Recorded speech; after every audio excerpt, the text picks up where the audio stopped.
I learned something in this movie. I mean, Oh, it feels like these movies are always made for kids, and I know they're not. But just the whole realization of how sadness has its place was like a interesting message it was that an eye opener, it was an wasn't eye it? opener. Like, yeah, of And course it and I does. think it came as a surprise to most people because, um, I've had people say to me, "Oh, I found her annoying in the beginning," or "I found her, God, is she ever going to stop whining?" And then all of a sudden, Pete Doctor took us on this journey where all of a sudden she had a purpose. And Yeah, they didn't see it coming. It's the fact that it's, it was so sadness is, it's okay to be sad. skillful the way he Yeah, weaved yeah. it too, because it It, was like well, that it where at the was, beginning it's like, come on, get out the way, sadness. We don't need you. yeah, And we then don't it's need like you. Like, we need some just put her in the sadness. circle, let her stand there. Don't do anything, just be.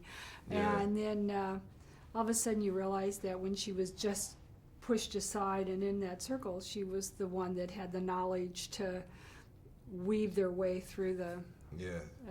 the abstract. Yeah, I love that abstract. I I love know. that part. What about that time with Meg when Riley laughed so hard milk came out of her nose?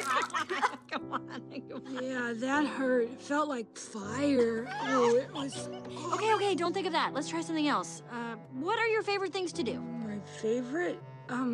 Well, I like it when we're outside. That's good. Like there's the beach and sunshine. Oh, like that time we buried Dad in the sand up to his neck? Oh, I was thinking more like rain.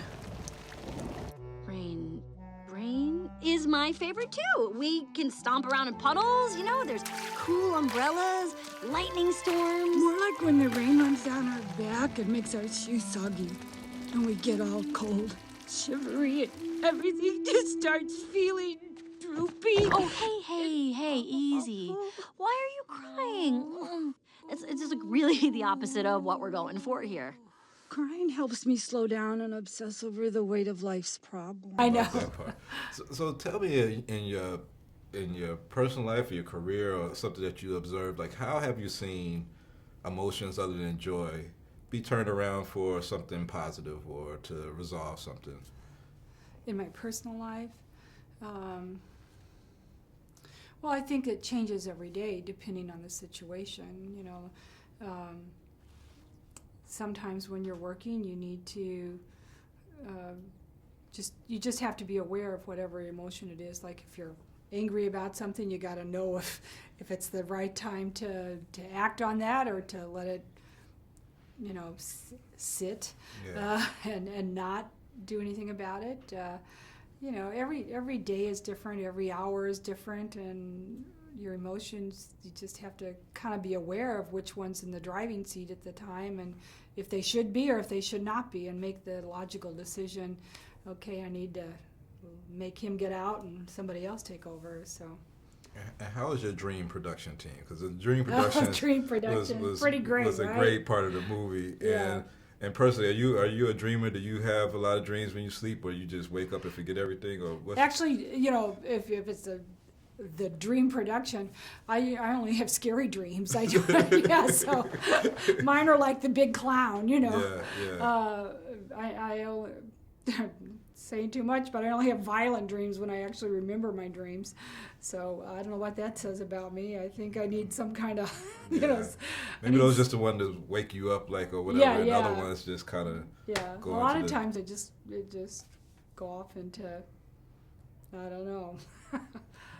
I know we spoke earlier about how I thought the movie was for kids, but the other element of the movie that I really enjoyed was that also the parents, you were seeing like Their emotions their in their emotions, head. and it seems like It's priceless, it was right? priceless. Like it Yeah. was something that everybody could kind of relate to something in the movie. I think Pete Docter and the writers and everything, they knew how to touch on making something that a universal theme, that everybody has these things going on in their head, and it's so the way a man thinks, the way a woman thinks, and they hit especially like with married couples or whatever, like, oh, she's talking to me, yeah, like, what do I do now?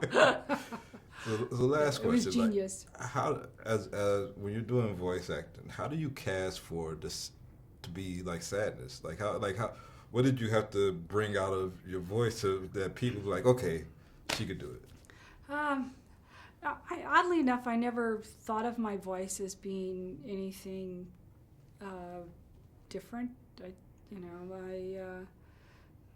But since I've had this blessing with this and with a couple of other projects, people will recognize me by my voice, and I never knew it had any kind of different quality about it. So I think they heard something in Bad Teacher that they thought would be good for their sadness, and I just I actually, they would play me a portion of what I did in Bad Teacher. I would ask them to play me either a portion of what they heard that they thought they could use, and then every time I'd go into a session, I'd say, do you have a little sound bite that I could hear from what I did previously, just so I could kind of get back into the feel of it or the mood or the energy level of it. And it always helped me kind of go, Well, I'm happy to talk to you, so well, you must good, have sadness and joy all wrapped into one. Thanks for your time. My pleasure.